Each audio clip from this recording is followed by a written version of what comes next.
H ニュースチャンネルへようこそ。安全で幸せな1日を。皆さん、お帰りなさい。前作では、私は人々を観音山に招いて超常現象の物語を生で語る司会者でした。物語を伝えている間に予期せぬ出来事が起こり、スクリーン上のバトンが風もなく誰も触れずに3回転しました。たくさんの目がその光景を見つめていて、ろうそくは風で強く揺れず、テーブルも傾いていませんでした。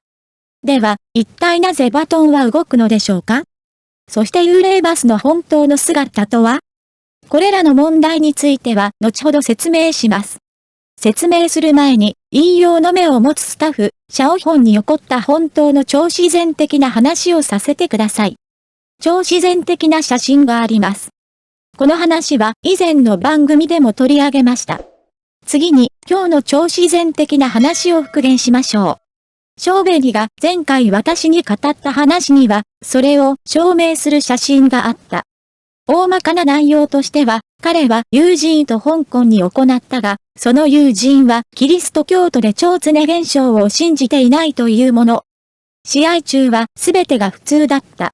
しかし、ある瞬間、彼らが古代寺院にいるとき、シャオホンは突然暗い風を感じ、周囲の温度が急激に低下しました。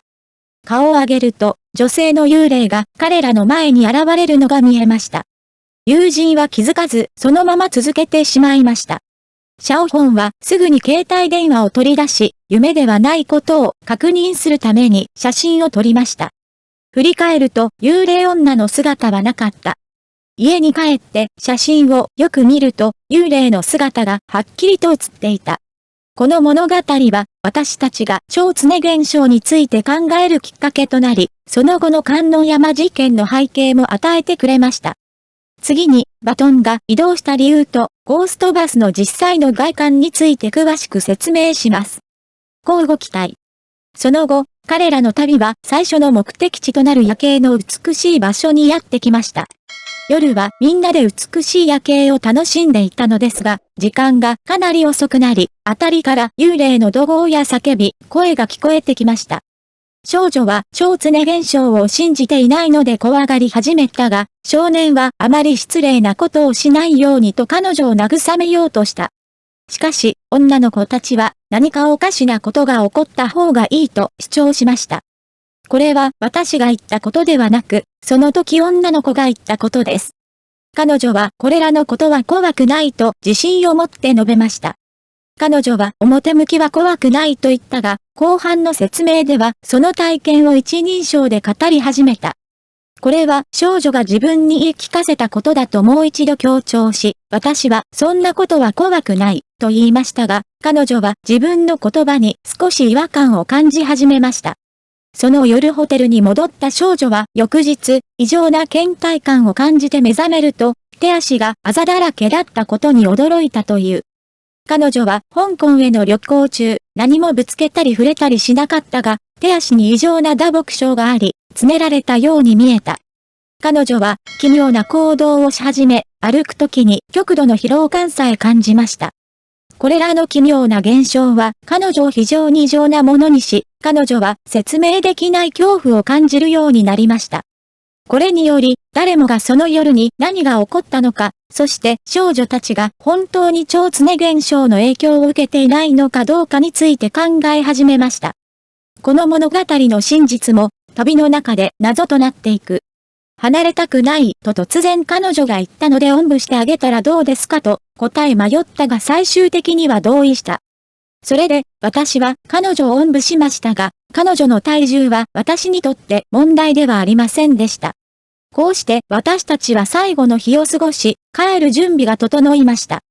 しかし、その夜、彼女は奇妙な夢を見ました。夢の中で、香港ドラマのワンローカット時代のような夜に戻ったような気がします。全員が中国製のチュニックスーツを着て、夜景の下で輪になって立ち、一人の女性を激しい目で見つめていた。まるで夢の中の主人公であるかのような女性像を強調した。空港に戻った時、彼女は帰りたくない様子だった。彼女は、もう帰りたくない、疲れた、と言い続けていましたが、この感情は奇妙でした。彼女は誰が最初に目的地に到着できるかを競うというような奇妙な提案をいくつかしました。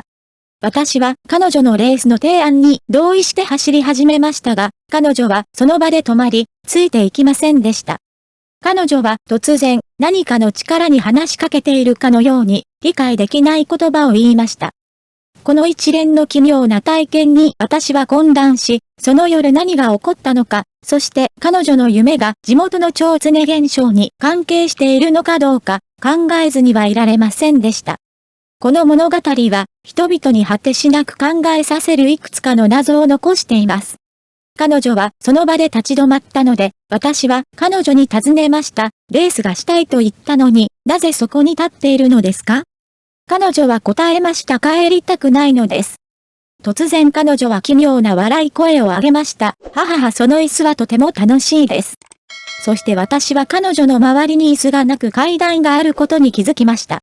私は彼女の言動に悩まされ、彼女が何かの影響下にあるのか、喫煙しているのか何かを摂取しているのかわかりませんでした。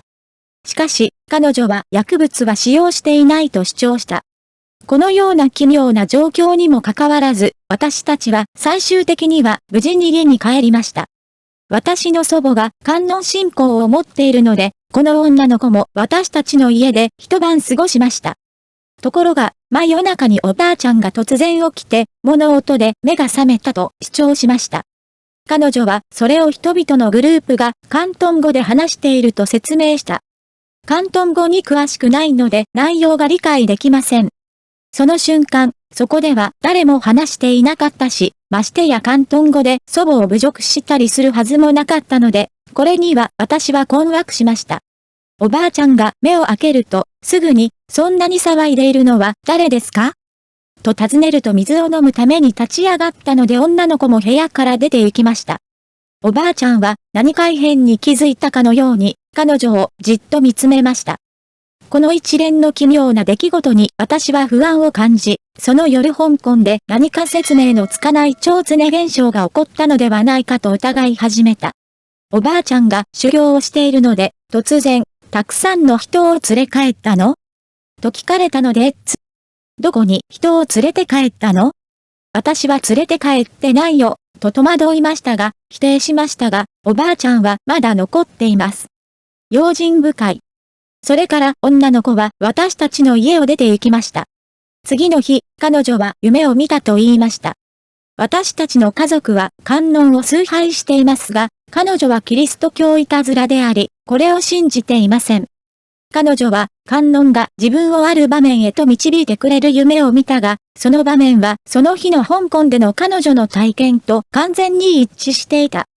夢の中で女の人が木の隣に立って、かなり激しい目で彼らを睨みつけていました。その日、携帯電話にこの女性の画像が表示されました。おばあちゃんはすぐに削除するように頼み、ほとんど削除しましたが、まだ一つ残っていました。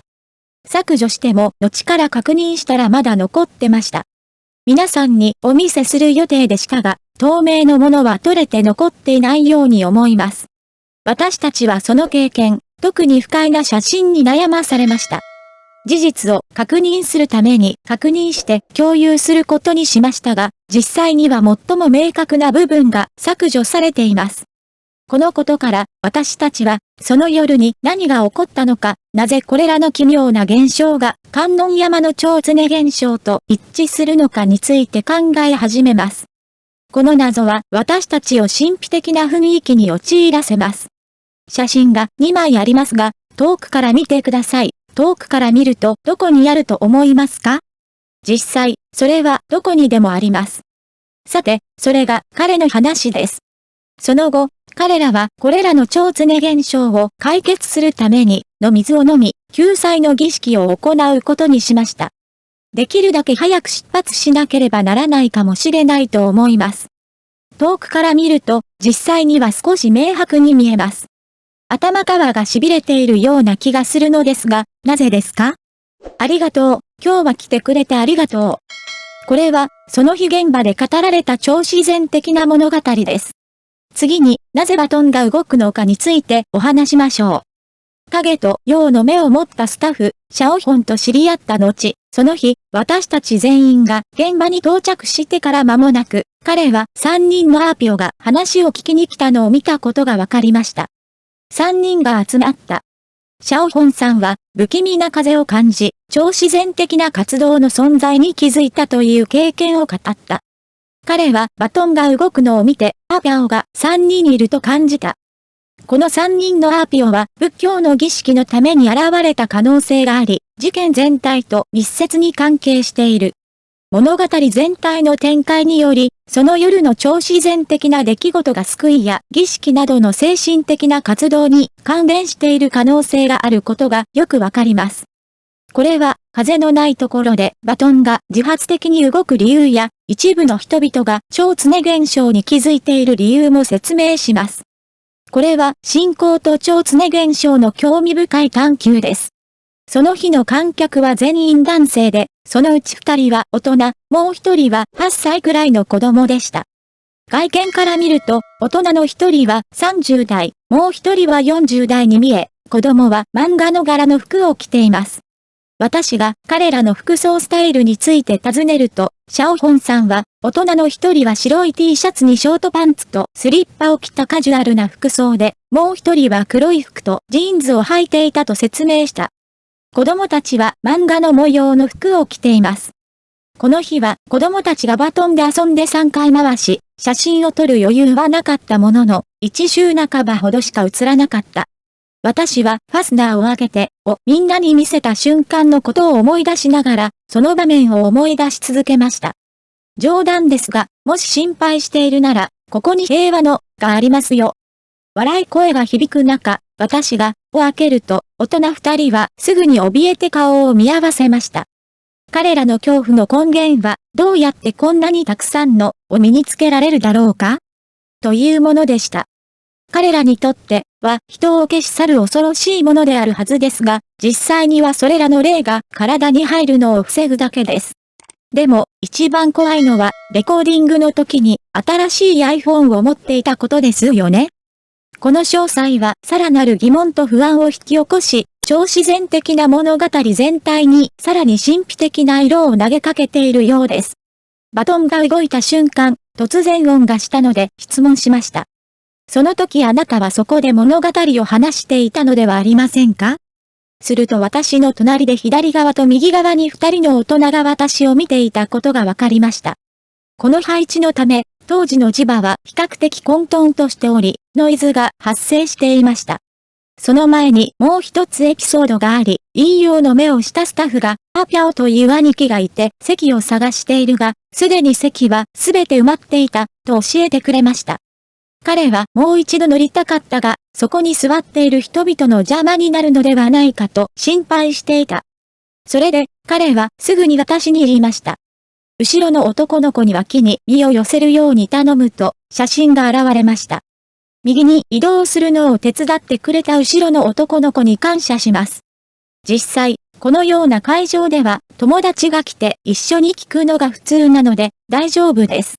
しかし、私がこの言葉を言ったとき、二人の大人は顔を見合わせてこう思いました。奇妙なことに、どうしてこの人は私たちが座りたいと知っているのでしょう？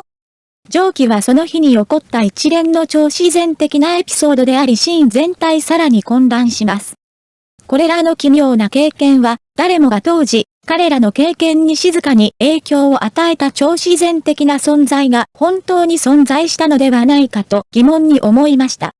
香港の事件は、シャオホンがまだ引用の目を開いていない頃に起きた忘れられない物語でした。写真はその日に現場で撮影されたもので、後にその場所がかつては非常に有名な集団墓地だったことが判明した。したがって、私はすべての友達に同じような場所に行くときは静かに謙虚さを保つこと、楽しいときは喜ぶこと、沈黙するときは沈黙すること、言ってはいけないことは決して言わないことを思い出させたいと思います。幽霊バスの話に戻りますが、観音山の周りをぐるっと一周することにし、ようやく観音山からバリ島方面に向かうハイバスを発見しました。写真ではバスが非常に古く、冷たい風の中で特に不気味に見えることがはっきりとわかります。地元住民数人に聞き込みを行った結果、このバスに関する2つの言い伝えがわかりました。最初の伝説は、道路の真ん中に赤い服を着た男が立っていたところ、突然上からバスが走ってきたが、運転手はその男に気づかなかったようだというものです。もう一つの伝説は、バス停でバスを待っていた老婆の話ですが、バスは突然姿を消し、老婆は不可解にも行方不明になってしまいました。この2つの伝説は、まるでハイバスに未知の秘密があるかのような不気味さを人々に感じさせます。そこで、幽霊バスの真相を徹底的に調べて、その謎を解明するために冒険を続けることにしました。このハイバスには恐ろしい伝説があった。最初の伝説は、道路の真ん中に赤い服を着た男が立っているのを誰かが目撃したところ、突然上からバスが突っ込んできて乗客全員が死亡したというものです。恐ろしいのは、現場に赤い服を着た人が見つからなかったにもかかわらず、事件後、赤い服を着た男が跡形もなく消えてしまったことだ。目撃者はすぐに警察に通報したが、捜査の結果、赤い服を着た男の痕跡は見つからなかった。2番目の伝説は、実際に乗客のグループを乗せた幽霊バスについて語っています。その日、運転手が精神に異常をきたし、バスはコントロールを失い谷に転落、乗客全員が死亡した。乗客の不満を埋め合わせるために、運転手は幽霊バスに新たな乗客を乗せ、お互いに近づく旅に乗り出した。新たな乗客の中には、スピード違反者や飲酒運転者、悪事を働いた者などがおり、突然バスに現れて谷に突き落として乗客を転生させようとする。どちらの伝説も地元住民の間で、この幽霊バスに関する不思議な話を広めている民間伝承です。しかし、インターネットで検索すると、このバスは、ひとえに民川経営学院時代のスクールバスだという別の情報が判明した。これにより、物語全体がさらに混乱し、真実と真実を区別することが困難になります。おそらくこれは、放置された車両の背後にあるありふれた物語であるか、あるいは実際には信じられないほどの超自然的な伝説が伝えられているのかもしれません。民つて経営学院、現在の民つて大学は1997年に改名されました。しかし、私が最も不思議に思うのは、どうやってスクールバスがバリのあの廃墟の場所に現れたのかということです。民つて大学には、大北キャンパス、鞘師に1、桃園キャンパス、亀山に1、金門キャンパス、金門に1、など、いくつかのキャンパスがあります。これらのキャンパスはバリ島から遠く離れています。学生バスの路線を調べてみましたが、バリ島を経由するバスはありませんでした。過去にスクールバスがバリ島を通過して事故が起きたのでしょうか？